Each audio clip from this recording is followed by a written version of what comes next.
सलाम Pakistan news studios में मैं हूँ राफिया अवान, मैं हूँ अली आरिफ और मैं हूं वजाहत खान। बुलेटिन का बाकायदा आगाज करेंगे। सबसे पहले आपको बताएं, पंजाब हुकूमत ने कलअदम तहरीक लब्बैक पाकिस्तान से पाबंदी खत्म करने का प्रोसेस शुरू कर दिया है। महकमा दाखिला ने तहरीक लब्बैक पर पाबंदी खत्म करने की समरी अरसाल कर दी है।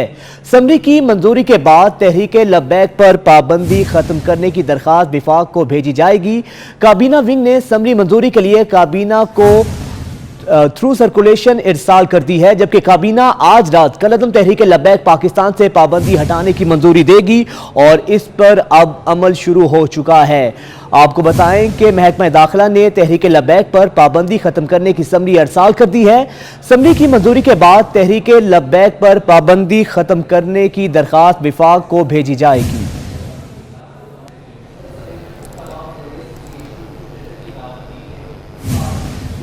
और लाहौर हाई कोर्ट में मजहबी जमात के सरबराह हाफिज साद रिजवी की नजरबंदी के खिलाफ केस की समाअत। लाहौर हाई कोर्ट ने दरखास्त वापस लेने की बुनियाद पर निपटा दी। Chief justice Lahore high court की सरबराही में 2 रुकनी बेंच हाफिज साद रिजवी के चचा अमीर हुसैन की दरखास्त पर समाअत की, तो लाहौर हाई कोर्ट में मजहबी जमात के सरबराह हाफिज साद रिजवी की नजरबंदी के खिलाफ केस की समाअत हुई, जो कि लाहौर हाई कोर्ट ने दरखास्त वापस लेने की बुनियाद पर निपटा दी।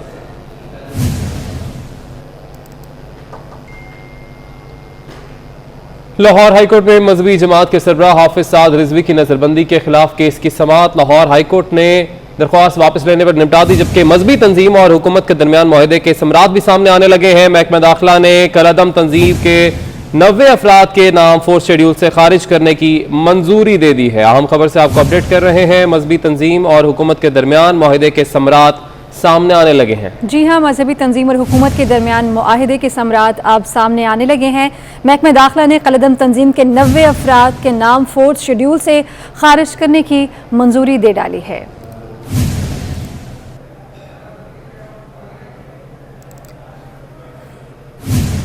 मजहबी जमात के लॉन्ग मार्च के पेश नज़र GT रोड पर दरियाए शनाब का पुल 12वें रोज़ भी नहीं खुल सका। मुसाफिरों के लिए रोज़ बरोज़ मुश्किलात बढ़ती ही चली जा रही हैं। अशिया खुर्दनोश की किल्लत से शहरियों को मुश्किलात का सामना करना पड़ रहा है। मजीद बताएंगे इस हवाले से हमारे नुमाइंदे राना शहजाद।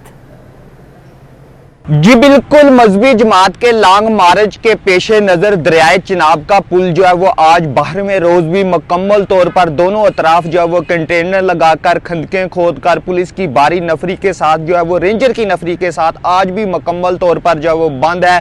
GT रोड बंद होने की वजह से कारोबारी मराकज़ भी मुकम्मल तौर पर जो है वो बंद है, जिसकी वजह से शहरियों को मुश्किलात का सामना जो है वो करना पड़ रहा है। GT रोड पर पेट्रोल पंप, होटल्स और इसके साथ साथ जितनी भी फैक्ट्रियां वहां पर वो भी जो है वो बंद करवा दी गई हैं। इसके बाद सिटी गुजरात के हवाले से अगर बात की जाए तो सिटी गुजरात फैक्ट्री एरिया भी जो है वो मुकम्मल तौर पर जो है वो बंद है, जिसकी वजह से ताजर भी जो है वो परेशान दिखाई दे रहे हैं। शहरी और मुसाफिर हजरात जो है वो परेशान दिखाई दे रहे हैं। उनका ये कहना था कि हमें जो है वो पैदल सफर जो है वो तय करना पड़ रहा है। 3 से 4 किलोमीटर का फैसला जब है दरियाए चिनाब का पुल जो हम क्रॉस करते हैं तो हमें मुश्किलात का सामना जो है वो करना पड़ा। इसके साथ साथ अगर वजीराबाद में मजहबी जमात के धरना के हवाले से अगर बात की जाए तो वो भी जो है वो 7वें रोज जो है वो जारी है। उनका ये कहना था कि जब तक जो है वो साद रिजवी को रहा नहीं किया जाता तब तक ये सिलसिला जो कि धरने का है वो जारी रहेगा। बहुत शुक्रिया, आपने अपडेट किया। विफाकी मोहतसिब बराए हिरासगी कशमाला तारिक ने पैमरा केस का बड़ा फैसला सुना दिया।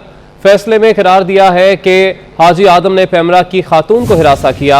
हाजी आदम को नौकरी से बरतरफ करने के अहकाम भी जारी कर दिए गए हैं। हाजी आदम पर 20 लाख और फखरुद्दीन मुगल पर 5 लाख रुपए जुर्माना आयद किया गया है। फैसले में हिरासगी के तदारुक के लिए कैमरे नस्ब करने और कमेटी तश्कील देने के भी अहकाम जारी किए गए हैं। तो आपको अपडेट कर रहे हैं। विफाकी मोहतसिब बराए हिरासगी कशमाला तारिक ने पैमरा केस का बड़ा फैसला सुना दिया है। फैसले में करार दिया गया है कि हाजी आदम ने पैमरा की खातून को हिरासा किया। हाजी आदम को नौकरी से बरतरफ करने के अहकाम जारी किए गए हैं, जबकि हाजी आदम पर 20 लाख और फखरुद्दीन मुगल पर 5 लाख रुपए जुर्माना आयद किया गया है।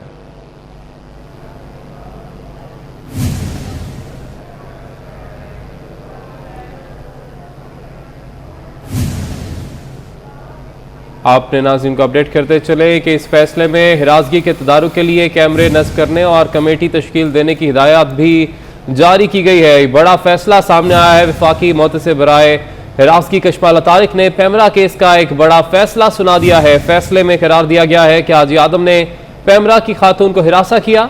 हाजी आदम को नौकरी से बरतरफ करने के अहकामात भी जारी किए गए हैं, जबकि हाजी आदम पर 20 लाख और फखरुद्दीन मुगल पर 5 लाख रुपए जुर्माना आयद किया गया है।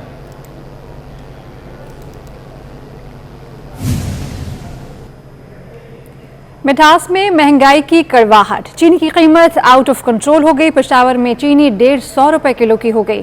लाहौर में चीनी 135 रुपए। कराची में चीनी की होलसेल कीमत की अगर बात की जाए तो 140 रुपए पर जा पहुंची है।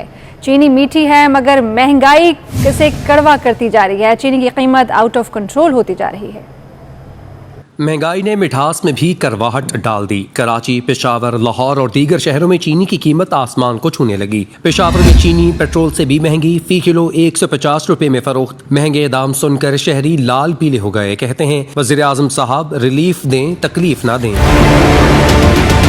लाहौर में चीनी 135 रुपए में फरोख्त। लाहौर ये भी कीमत सुनकर परेशान दिखाई दिए। बोले महंगाई पहले ही बहुत ज्यादा है, हुकूमत महंगाई कम करने के बजाय मजीद बढ़ा रही है। हुकूमत होश के नाखून ले और महंगाई कम करने पर तवज्जो दे। आम दुकानदार को चीनी दस्तयाब नहीं हो रही, अगर किसी को मिल रही है तो वो भी सिफारिश बेच से, किसी लिंक की वजह से वो उसको चीनी मिलती है। आम जो बंदा है वो इस चीनी को नहीं खरीद सकता। चीनी बहुत महंगी हो गई, उस्ताद जी को माड़ा बंदा ले नहीं सकता, अफोर्ड नहीं कर सकता।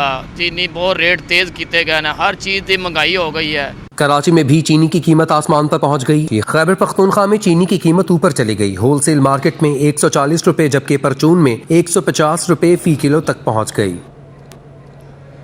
कराची में 1 किलो चीनी के दाम 1 लीटर पेट्रोल से भी बढ़ गए।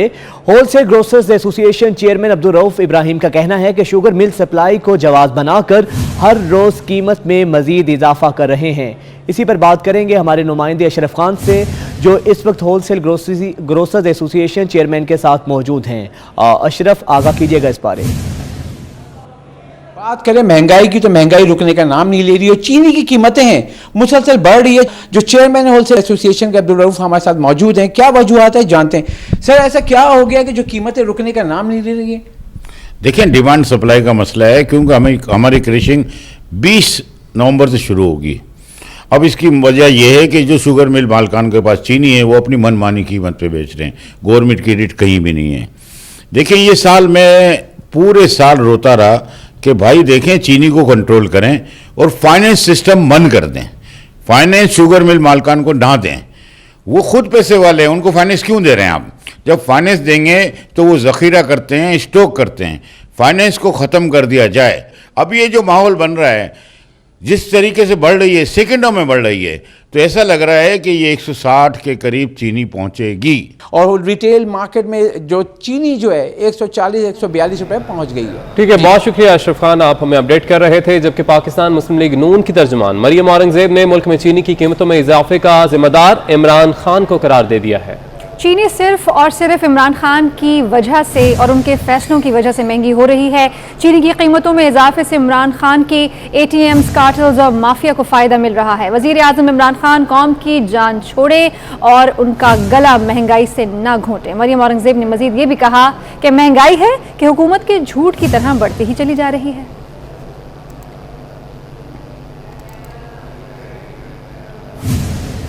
कराची समेत मुल्क के बेशतर शहरों में ज़लज़ले के झटके। लोग कलमा तैयबा का विर्द करते हुए घरों और दुकानों से बाहर निकल आए। कराची समेत मुल्क के बेशतर शहरों में ज़लज़ले के झटके महसूस किए गए हैं और ऐसे में लोग अपने घरों से बाहर निकल आए हैं। कलमा तैयबा का विर्द भी किया जा रहा है। रेक्टर स्केल पर इसकी शिद्दत कितनी है, कुछ भी कहना कबल इस वक्त होगा। बिल्कुल, आपको अपडेट कर रहे हैं कि कराची समेत मुल्क के बेशतर शहरों में ज़लज़ले के झटके महसूस किए गए हैं और ज़लज़ले की शिद्दत के बारे में बताया जा रहा है कि 4.8 रिकॉर्ड की गई है। कराची समेत मुल्क के बेशतर शहरों में ज़लज़ले के झटके महसूस किए गए हैं। लोग कलमा तैयबा का विर्द करते घरों और दुकानों से बाहर निकल आए, जबकि रेक्टर स्केल पर ज़लज़ले की शिद्दत 4.8 रिकॉर्ड की गई है। जी हाँ, 4.8 रेक्टर स्केल पर इसकी शिद्दत रिकॉर्ड की गई है और उसका मरकज़ क्या है, कुछ भी कहना अभी कबल अज़ वक्त होगा। कराची समेत मुल्क के बेशतर शहरों में ज़लज़ले के झटके महसूस किए गए हैं।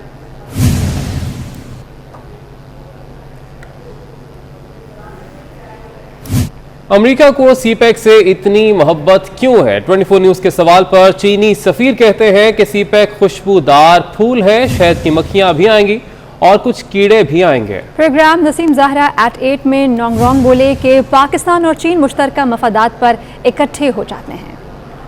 I think the United States loves CPEC so much. They're always talking about CPEC. They're about talking to the government about CPEC. Why do they love it so much?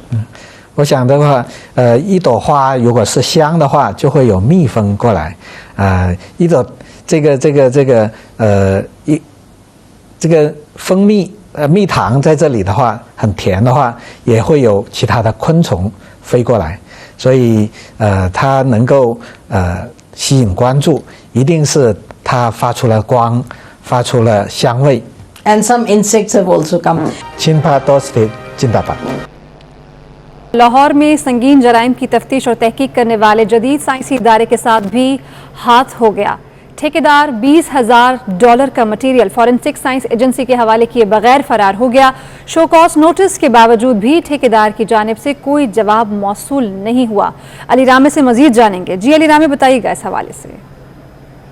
जी बिल्कुल, पंजाब फॉरेंसिक साइंस एजेंसी ने मुख्तलिफ तहकीकात के लिए chemicals ख़रीदने थे और ख़रीदने के लिए उन्होंने एक ठेका जो टेंडर है वो अयूब ब्रादर कंपनी को दिया, लेकिन अयूब ब्रादर कंपनी वो ठेका वो मुकम्मल नहीं कर सकी और उसमें कुछ ऐसा मटेरियल था जो कि फॉरेंसिक साइंस एजेंसी के हवाले नहीं किया गया और ये बहुत ज़रूरी भी था और इसी वजह से उनके मुख्तलिफ ऐसे टेस्ट, उनकी तहकीकात वो तख़ीर का शिकार भी हुई।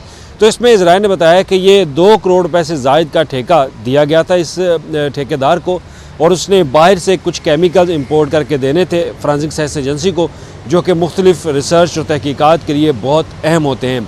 अब इसमें फॉरेंसिक साइंस एजेंसी ने महकमा दाखिला पंजाब को भी आगाह किया कि एक ठेकेदार जो उनका मटेरियल, उनकी पेंडिंग जो उनकी लाइबिलिटीज़ हैं वो पे नहीं कर रहा, तो लिहाजा इस पर एक्शन लिया जाए। और उसके बाद पेपरा ने अपने कवानीन के मुताबिक जब एक टेंडर मुकम्मल नहीं होता तो उसके बाद उसको बाकायदा तौर पर ब्लैक लिस्ट कर दिया और 5 साल के लिए इस कंपनी को ब्लैक लिस्ट किया। और फॉरेंसिक साइंस एजेंसी वो एजेंसी है जो कि तहकीक करती है, तफ्तीश करती है, लेकिन उनके साथ ही एक कंपनी जो है वो हाथ कर गई और उनको जो एक मटेरियल केमिकल्स देने थे मुख्तलिफ तहकीकात के लिए वो उनको प्रोवाइड नहीं किए। ठीक है, बहुत शुक्रिया अली रामे, आप हमें अपडेट कर रहे थे। और यही नहीं, वज़ीर आज़म इमरान खान के गैस बहरान के मुतालिक बयान पर कराची के सनतकार भी परेशान हो गए। कहते हैं कि हुकूमत का काम आवाम को रिलीफ देना है, डराना नहीं है। तफसीलात कराची से हबीब खान की रिपोर्ट में। और हमें गैस का मसला आने वाला है। कप्तान हुक्मरान गैस बहरान, सनतकार भी हो गए परेशान। कराची के सबसे बड़े सनती एरिया कोरंगी एसोसिएशन के ओहदेदारान का कहना है कि वजीर आजम पाकिस्तान की जानिब से गैस बहरान का ऐलान मायूस कुन है। हुकूमत का काम रिलीफ देना है, ना कि खौफ पैदा करना। हमारी ग्लोबल कॉम्पिटिटिवनेस ही ख़त्म हो जाएगी। अच्छा, एक तो टेक्सटाइल इंडस्ट्री जो एक्सपोर्ट डोमिनेटेड है, दूसरा उसके साथ साथ यहाँ पे लोकल इंडस्ट्रीज़ भी इतनी हैं जो स्पेशली तौर पे फार्मास्यूटिकल इंडस्ट्रीज़, जिसके अंदर प्राइसिंग एक बहुत बड़ा चैलेंज है। अगर उनके ऑपरेशंस पे इफेक्ट आता है तो लोकली प्रोडक्ट बहुत महंगी हो जाएगी।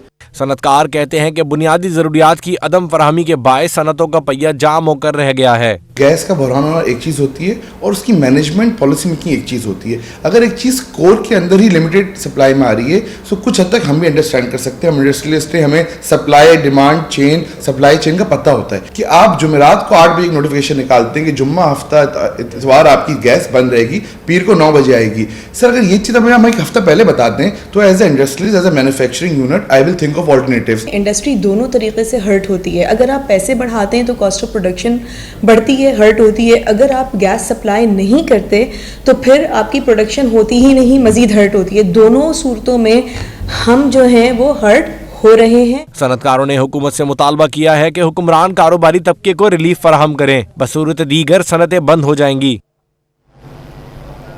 और बुलेटिन में शामिल अहम खबरें आप जान चुके हैं।